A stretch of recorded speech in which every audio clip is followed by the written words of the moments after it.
Nigeria, and that country's currency devaluation may be just what the doctor ordered. But analysts warn that economic conditions there still remain a challenge for business.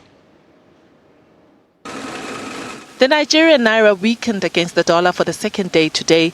This comes after the central bank removed its currency peg in an effort to alleviate chronic foreign currency shortages choking growth.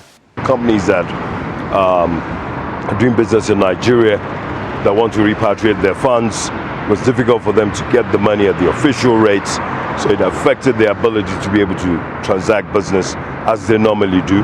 So it's been quite difficult. On the last few days, last week, we've seen a reversal of that official policy by the central bank.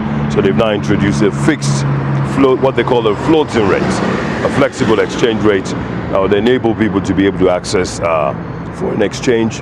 MTN Nigeria is building itself again after it announced that it had agreed to pay $1.7 billion as a final settlement.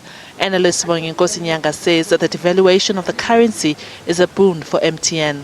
I think it's a very good thing because remember that MTN has been struggling to repatriate dividends from Nigeria. With the devaluation of the Nigerian naira, I think it will make it easier for MTN to repatriate dividends from Nigeria, and it will also make it easier for MTN to access liquidity in that particular market, which will be good for doing a business in Nigeria. Yesterday, the group appointed Rob Shuter as a new CEO following months of upheaval at the company. For MTN, I think investors have to look at long term and not short term.